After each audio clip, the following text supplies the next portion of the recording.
electric, supersonic, breathtaking. He was a 6-time NHL All-Star, an Olympic gold medalist, a Lady Byng Trophy winner, and a Stanley Cup champion. He was a player who could unlock defenses with his blistering speed and agility. A player who was so smart, so talented, he could read the game in real time as though it was in slow motion. Standing at 6 feet, 210 pounds, playing on right wing, he's magic. Alexander the Great. Number 89, Alexander Mogilny. After Mogilny, a shot! 1,000 points for Alexander Mogilny and a tie game! Alexander Gennadovich Mogilny was born on February 18, 1969 in Khabarovsk of the Soviet Union. Young Mogilny loved hockey, and it didn't take long for Soviet officials to notice his talent and potential, as he was quickly drafted into the Central Red Army team at the age of 17, being one of the 2 youngest players to don the jersey along with Sergei Fedorov. And with the arrival of another young phenom, Pavel Bure, it was anticipated that the trio would be the future of Soviet hockey. In the World Juniors in 1988, Mogilny exploded out of the gates with 18 points in just 7 games, being voted as the tournament's best forward as he led his team to silver. Later that year, he would crack the Olympic roster as he became the youngest Soviet player at the tender age of 18 to win Olympic gold. The following year in 1989, Mogilny would return to the World Juniors, and even though he would score only 12 points in 7 games, he was able to lead the Soviet to the gold medal. It seemed like it was only a matter of time before Mogilny would overtake Krutov, Larionov, and Makarov as a mainstay on the Central Red Army's top line. But Mogilny had higher aspirations, and what he would do soon would shock the world. Mogilny loved the hockey and the success playing in the Soviet Union, but he absolutely despised the system. He had to train 11 months a year, and he didn't get much free time. His mother had made the long journey across the continent to Moscow to visit his son, but he was denied clearance to see her. Mogilny also disliked the hierarchy on the team. The top lines were reserved for veterans and for players who had pledged their allegiance to the state, and as a young player, he would have to earn his way up the lineup, despite clearly possessing qualities that would help the team. Mogilny looked up to older players like Fetisov and Makarov, but then he thought of his own career. Was that going to be his future in 10 years? Mistreated, abused, and still stuck within that rigid system. Now Mogilny was born and raised in a place far, far east in Siberia and away from the immediate grasp of the central government. Plenty of Western ideas had seeped into the region, and coupled with the fact he had seen what was on the other side when he traveled with his team to Calgary for the Olympics and Anchorage for the World Juniors, he knew his future was not in the Soviet Union. Back during a time when playing for the Red Army meant receiving a military rank, quitting the team was met with the label of desertion, a criminal offense that would result in catastrophic consequences.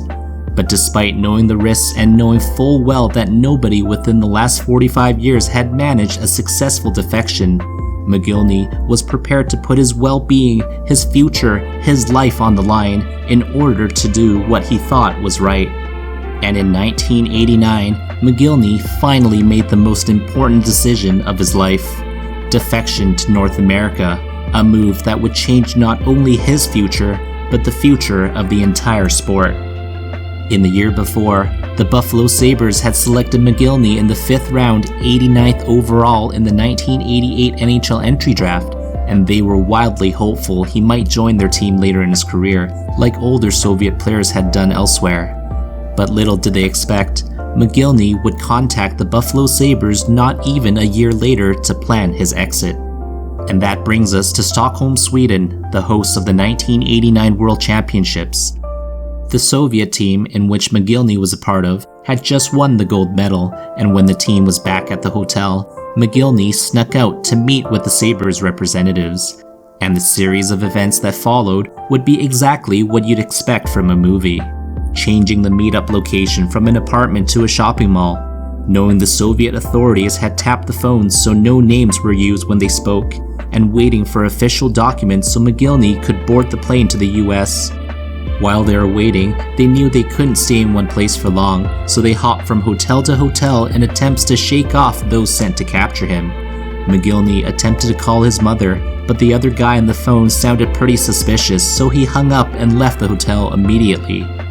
It had been almost 36 hours, but the documents were finally ready, and they boarded the very next flight from Stockholm to New York. And the scariest part of it all was when they read the Swedish newspaper at the airport.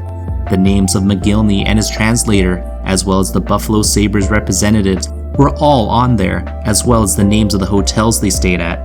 If they had stayed any longer, who knows what would have happened to them.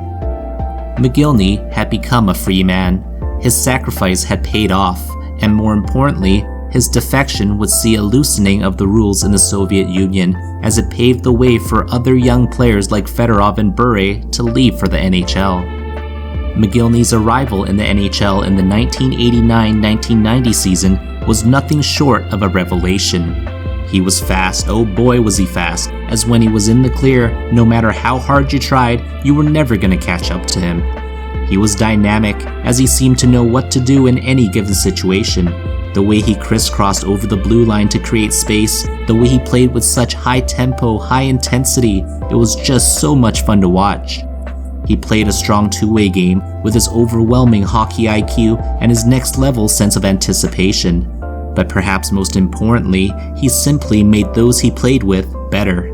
While other superstars excelled in their own right, Mogilny could play with just about anyone, and especially shined playing with the select few who were able to keep up with his speed and skill.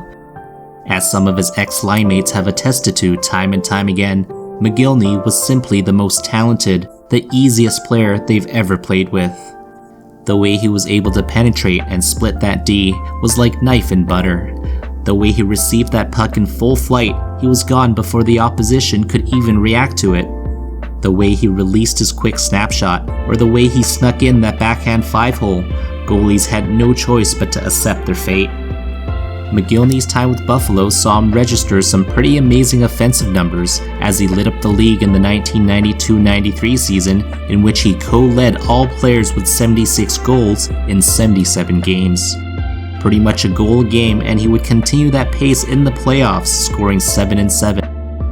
Mogilny had struck a lethal partnership with Pat LaFontaine, but his partner in crime would suffer a lengthy injury in the very next season, and Mogilny's production would decrease to 79 points in 66 games.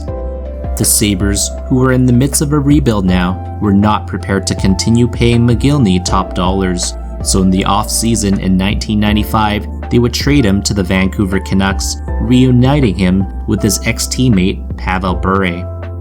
It was the hope that they would reignite that terrifying chemistry they had playing in the Soviet Union, but Bure would succumb to an injury for the majority of the following 95-96 season, yet Mogilny still managed 55 goals and 107 points that year, announcing to everyone that he can flourish without playing with other superstars. He was that superstar.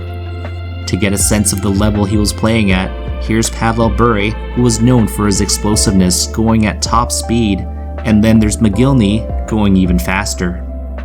When Bure returned the following season, the team was already on a decline, and the lack of a center who could keep up with the Russian dynamic duo meant a decrease in offensive production.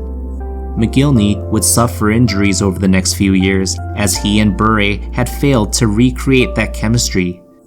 With the Canucks clearly in rebuild mode, Mogilny would be again dealt at the trade deadline in the year 2000 to Stanley Cup contenders, the New Jersey Devils.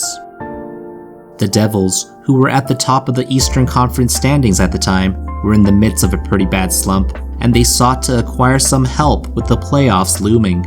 And with Mogilny, the Devils were able to overcome that sour patch as they bruised and battled their way to the Stanley Cup that year.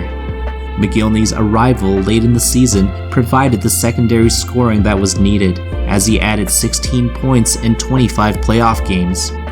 The following season, his last with the Devils, saw him return to point-per-game numbers, and he would go into free agency the following year, signing with the Toronto Maple Leafs in a 4-year deal.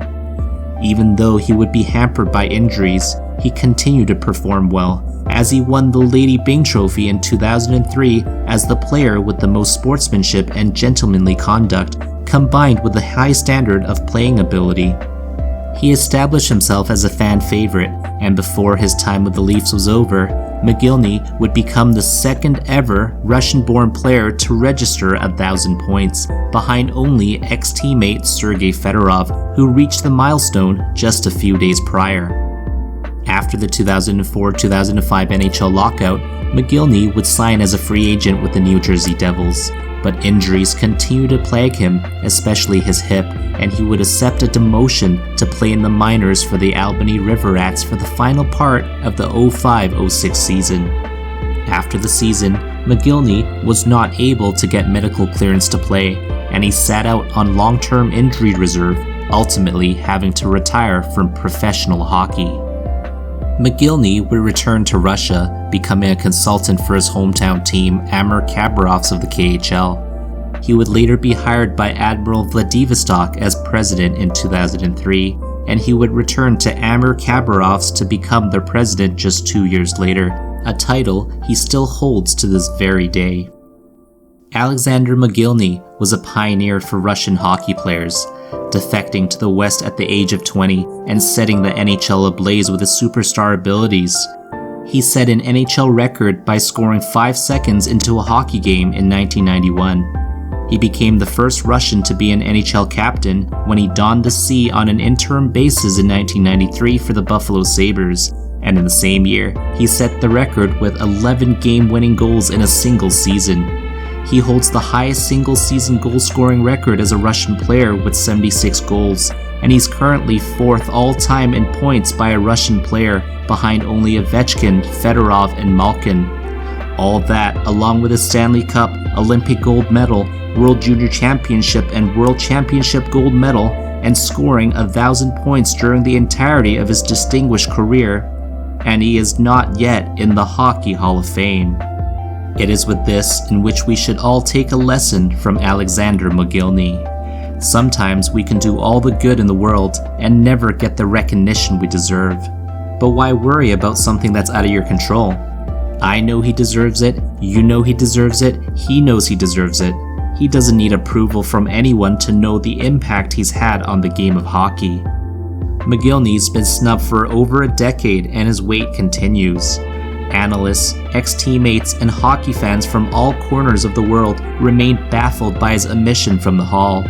I happen to be one of these fans. It's an absolute embarrassment he's not been inducted yet, when players of equal or lesser pedigree are already in. When we talk about the hockey greats in the history of the game, the ones who were the most influential, the most talented, it's hard to speak about these players without also speaking about Alexander Mogilny. He deserves to be inducted into the Hockey Hall of Fame. Thanks for watching. Bye.